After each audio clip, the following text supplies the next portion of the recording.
What if I told you that millions of pages of document connected to one of the biggest criminal scandals in the modern history are now public, and most people still don't understand what they actually contain? You have probably heard the term Epstein Files. In 2019, Jeffrey Epstein, a billionaire financier with a connection to some of the most powerful people in the world, was arrested on federal sex trafficking charges. Week later, he was dead. Officially, it was ruled a suicide. But the world did not stop asking questions. Because behind closed doors, there was a web of secrets. Millions of pages of documents, flight logs, contact book, emails, court transcript, and names, so many names of politicians, business leaders, and celebrities. They call it the Epstein Files. But what are they really? And why does the world still care? Some call it a conspiracy, some call it the evidence of one man's crimes. The truth lies somewhere in between. Tonight, we go inside the Epstein Files to uncover what they reveal, what they conceal, and what the world is still only beginning to understand. To understand the files, we first need to understand the man at the center of them, Jeffrey Epstein. Jeffrey Epstein presented himself as a financial expert with connection to the global elite. He socialized with politicians, business leaders, academics, celebrities. He owned luxury property in Manhattan Beach, New Mexico, the US Virgin Island. Behind closed doors, prosecutor later alleged he was running a network that exploited underage girls.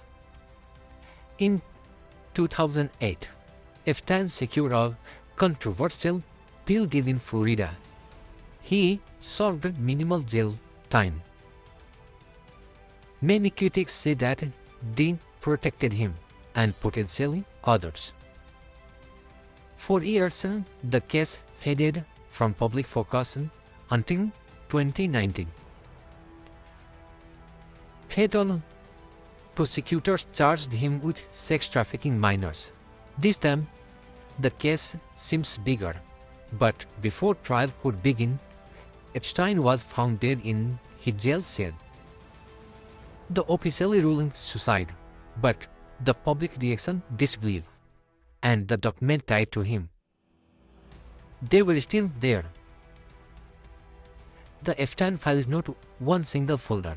It is a broad tomes of thousands, even millions of pages of materials connected to investigation and lawsuits involving Epstein. This includes criminal investigation record, civil lawsuit documents, witness deposition, flight logs, contact books, emails, financial transaction, court transcript. Some documents came from federal investigation and others emerged from civil case filed by victim. Many were sealed by court for years, meaning the public could not see them. Recently, judge ordered significant portion unsealed. That decision denied global attention. Headlines spread quickly, name revealed, but the reality is more complex. One of the most discussed aspects of the released file is the presence of well-known names, politicians, business executives, public figures. But here is the critical distinction. Being mentioned in a document does not equal criminal guilt. Some individuals appear because they attend social events. They attended social events. They were in Epstein contact book. They traveled on his plane. They were referenced during testimony. In illegal term, contest matter. A name in a deposition could mean a witness mentioned them, a lawyer asked about them, or they had a legitimate social contact. Some people named have denied wrongdoing. Some were never charged. Although investigators cleared the documents showed connection, they do not automatically prove crime.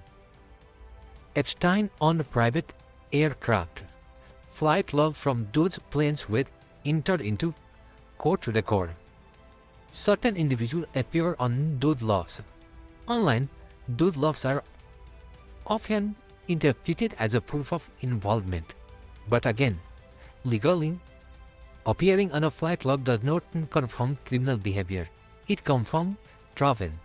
What happened during those trips must be supported by evidence. Some trips were for business, some for social gathering. The island in the US Virgin Islands became a symbol in the public imagination, but symbolism is not proof. After Epstein's death, prosecutors shifted focus. Ghislaine Maxwell, a long-time associate of Epstein, was arrested and later convicted on sex trafficking charges. Her trial confirmed key fact. Epstein's abuse network was real. Victims were circuited and exploited, and the crimes were organized. Maxwell is currently serving a prison sentence. Her conviction reinforced that this was not a rumor, it was criminal activity. Perhaps the most prestigious claim online is the existence of secret client list. As of now, there is no publicly confirmed master list proving criminals' participation of all names linked to Epstein.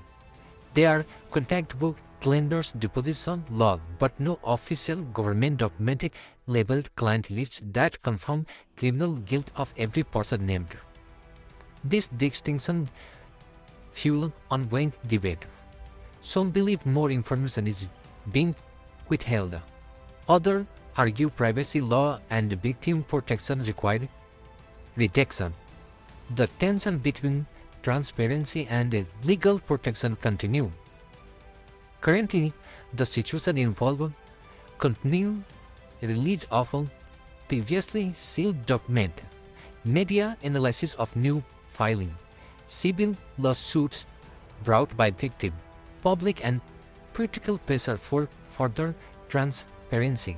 However, recent document releases have not resulted in sweeping new indictment. Much of the conversation now exists in two spaces, the courtroom and the internet. One moves slowly based on evidence and the other moves instantly based on interpretation. The truth often lies somewhere between. So, the Epstein Files represent more than scandals. They highlight failure on oversight, questions about power and influence, the most important of investigative journalism, and the reliance of victims seeking justice. But they also remind us of something critical. Document reveals information. They do not automatically assign guilt. In a world of viral headlines, the real story is clear, detailed, and legally complex, and it is still unfolding. The Epstein Files are not a finished chapter. They are an ongoing record of one of the most controversial criminal cases of our time.